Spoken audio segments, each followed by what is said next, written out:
네, 이렇게 해가지고 손이 인식되는 걸 볼 수 있고, 만약에 제가 이런 식으로 하면은 컴이라고 인식을 하는 걸 볼 수 있죠. 이렇게 하면은 어웨이가 뜨고요.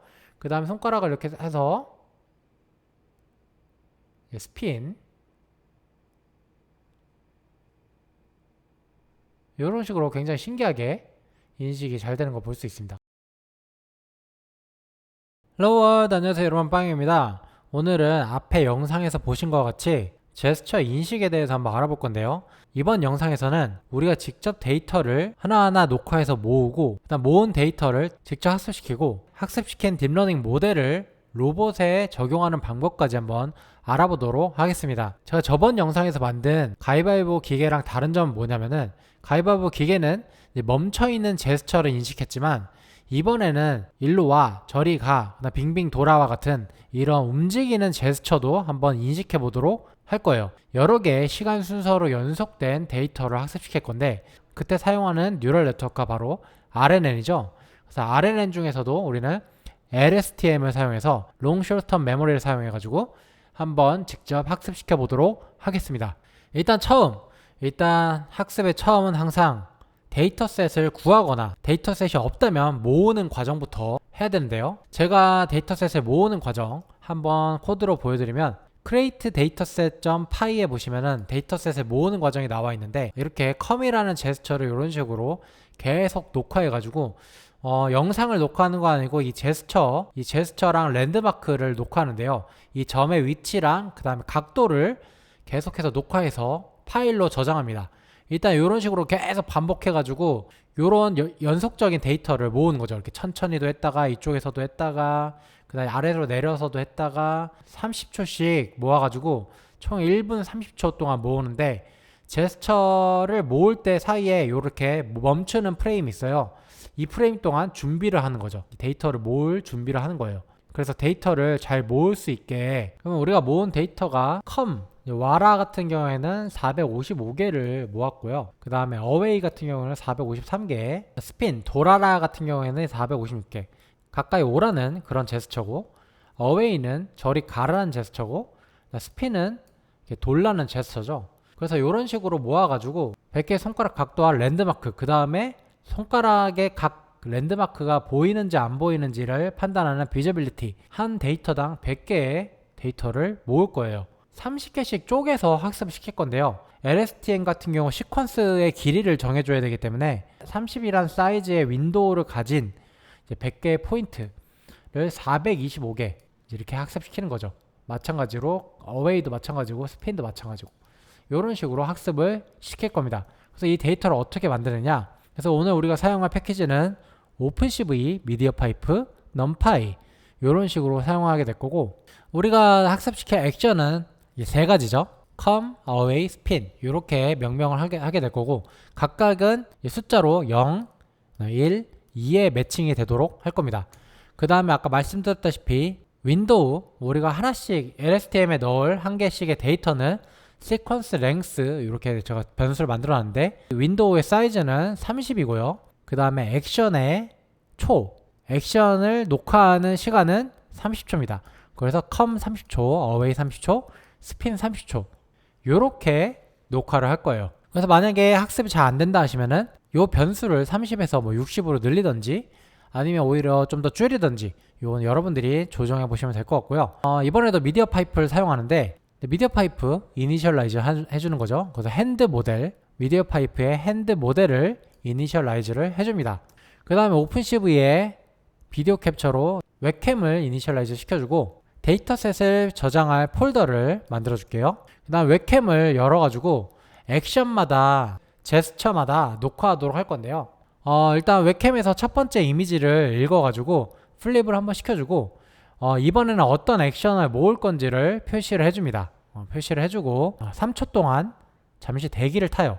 이 3초 동안에 우리가 어떤 액션을 할 건지, 와라라는 액션을 할 건지 가라라는 액션을 할 건지 준비를 하고 있는 거죠. 미리 움직이고 있으시면 돼요.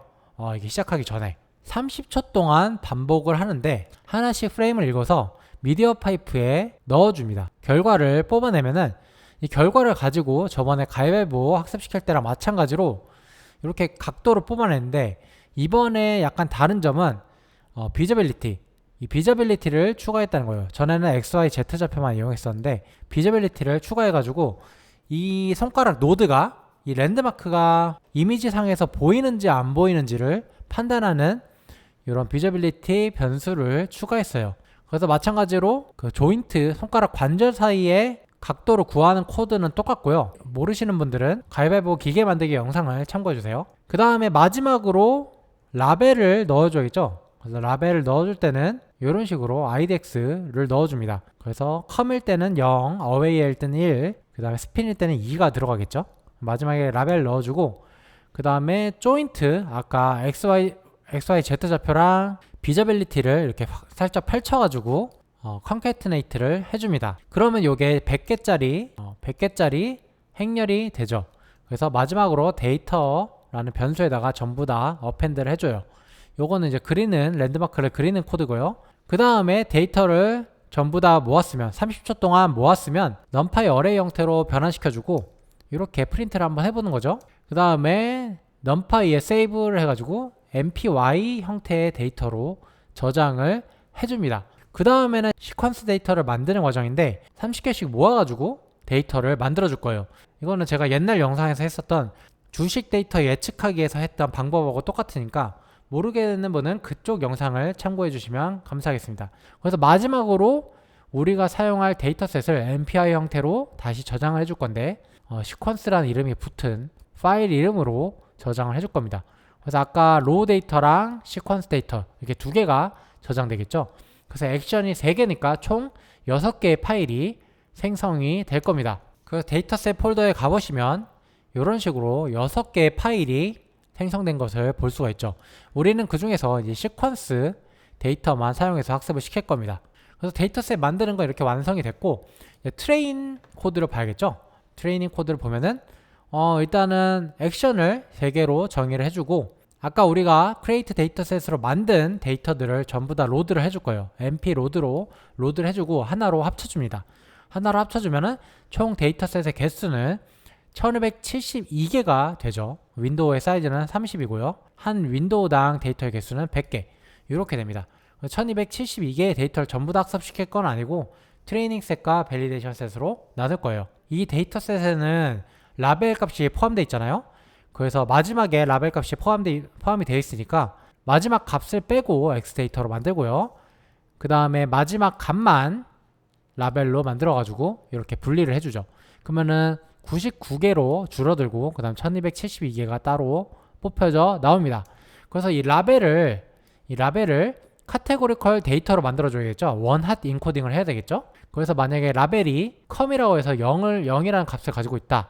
그럼 라벨이 3개니까 이거는 1, 0, 0 형태로 만들어줘야 될 거고 라벨이 1이면은 0, 1, 0 이런 형태로 만들어주는 원핫 인코딩을 해줄 거예요. 그래서 텐서플로우 케라스의 to 카테고리컬을 사용하면은 굉장히 쉽게 만들 수가 있는데요.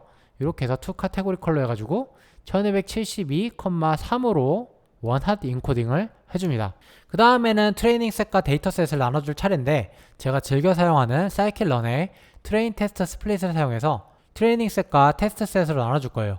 트레이닝 셋은 90%, 테스트 셋은 10% 사용해라. 그러면 트레이닝 데이터 셋은 1144개, 그 다음에 밸리데이션 데이터 셋은 128개가 되겠죠. 이런 식으로 나눠준 다음에 이번엔 모델을 정의할 겁니다. 모델의 구조는 굉장히 간단한데요. 그래서 시퀀셜 API를 사용했고요. LSTM과 댄스 두 개를 연결해 줄 겁니다. LSTM의 노드 개수는 64개고요. 액티베이션은 렐루를 사용하고 인풋 쉐입은 트레인의 쉐입이니까 요게 30에 99가 되겠죠. 윈도우의 크기랑 99가 랜드마크랑 비저빌리티랑 그 다음 각도가 되겠죠. 그 다음에 LSTM에서 나온 결과를 댄스에 넣어줄 건데 댄스의 노드는 32고요. 액티베이션 렐루. 그 다음에 마지막에는 3이 나오겠죠. 액션의 개수대로 3이 나올 거고 액티베이션은 softmax를 사용해서 우리는 로스를 카테고리컬 크로스 엔트로피를 사용할 거예요. 3개의 액션 중에 어떤 거냐라고 모델한테 추론하게 하는 거죠. 그래서 모델의 서머리를 간단히 찍어보면 이런 식으로 LSTM, 댄스 그래서 64, 32, 3 이렇게 해서 44,000개의 파라미터만 가지고 학습을 시켜볼 거예요. 그래서 학습을 시키는 과정인데 모델 핏을 해서 학습을 시키고 200번 에폭을 돌고요. 그 다음에 모델을 저장하는 부분하고 러닝 레이트를 조절하는 부분입니다. 네, 이렇게 학습을 쭉 시키면은 이렇게 학습을 시키다 보면은 밸리데이션 애큐러시가 100%가 나와요. 그래서 저도 깜짝 놀랐는데, 그래서 모델을 이렇게 100% 나온 모델을 저장해 주고요. 학습이 전부 다 완료되면은 학습 완료 그래프를 그릴 건데, 이런 식으로 초록색하고 파란색은 트레이닝하고 밸리데이션 애큐러시를 그린 거고, 노란색하고 빨간색은 로스를 그린 거죠. 그래서 애큐러시가 100%가 나온 것을 알 수가 있습니다. 우리가 저장한 모델을 가져다가 컨퓨전 매트릭스 그렸는데 100%가 나왔기 때문에 이런 식으로 결과값이 나온 것을 알 수가 있죠. 트레이닝 과정은 이렇게 해서 간단하게 마무리를 하고 테스트하는 과정을 한번 보도록 할게요. 테스트하는 과정도 앞에서 했던 코드들이랑 굉장히 유사한데요. 굉장히 유사하다기보다는 거의 똑같습니다. 데이터를 이렇게 컨캐트네이트해서 조인트랑 앵글을 만들어주는 것까지 똑같고, 약간의 판단 로직을 제가 넣었는데요. 인퍼런스 한 결과를 여기서 뽑아내잖아요. 그래서 y프리드에 인퍼런스 한 결과가 저장이 되고, 우리가 argmax로 어떤 인덱스인지 뽑아내고, 그 다음에 그것의 컨피던스도 뽑아낼 겁니다. 컨피던스가 만약에 0.9보다 작다, 이제 90% 이하의 컨피던스를 가지고 있다라고 하면은 이 액션은 확실하지 않은 걸로 판단해서 없애버리고요. 제스처를 취하지 않았다라고 판단해버리고요. 만약에 90%가 넘는다면은 이런 식으로 액션 시퀀스에다가 액션을 전부 다 저장을 해줄 거예요. 저장을 해주는데, 제가 구현한 간단한 그 액션을 판단한 로직은 마지막 3개의 액션이 모두 같은 액션일 때, 예를 들어서 컴이라는 액션을 취했을 때, 컴이라는 제스처를 취했을 때 마지막 3개가 전부 다 컴일 때, 마지막 3개가 전부 다 컴일 때 이것이 유효한 액션이라고, 이것이 정확한 액션이라고, 정확한 제스처라고 판단을 하고 그렇게 판단을 하도록 만들었습니다. 그래서 만약에 컴이 3번 반복된다, 마지막에, 아니면 뭐 어웨이가 3번 반복된다, 스핀이 3번 반복된다, 그래서 여러 번 반복되는 액션이 나와야지 그 액션이 진짜 액션이라고 제가 판단하도록 만든 거고요. 만약에 3번이 반복되지 않는다면은 물음표를 출력하도록 만들었어요. 그래서 조금 더 여유를 줘가지고 모델이 판단한 오류를 간단한 로직으로 좀 잡아보려고 한 거죠. 마지막으로 이번에는 핑퐁 로봇을 움직일 차례인데요. 로봇.py에 보시면은 방금 살펴본 테스트.py랑 코드는 완전히 똑같은데, 마지막에 로봇을 제어하는 부분만 약간 다릅니다. 그래서 액션이 컴일 때는 스텝 모터를 제어해서 저한테 가까이 오도록 만든 거고, 그 다음에 액션이 어웨이일 때는 멀어지도록 만든 거고, 그 다음에 스핀일 때는 제자리에서 돌도록, 이런 식으로 플러스 마이너스를 다 조절해 가지고 스텝 모터를 제어한 내용이 추가되어 있습니다. 이런 식으로 한번 만들어 봤고, 핑퐁 로봇이 파이썬 API를 제공해서 굉장히 쉽게 만들 수가 있었어요. test.py를 실행시켜 볼까요? 인식이 잘 되는 거 볼 수 있습니다. come away가 잘 안 되네. 어웨이가 잘 안 되긴 하는데 그래도 웬만하면 쓸만큼 됩니다. 스핀 컴이 진짜 잘 돼. 어웨이 스핀. 이런 식으로 제스처 인식을 할 수 있었던 거죠. 그래서 여러 가지 제스처를 인식하고 싶으신 분들은 이 코드를 응용해 가지고 많이 사용해 보시면 좋을 것 같습니다. 그래서 오늘 영상은 여기까지고, 재밌게 보셨다면 구독과 좋아요 꼭 부탁드려요. 다음에 더 신기하고 재밌는 프로젝트로 만나뵙도록 할게요. 안녕.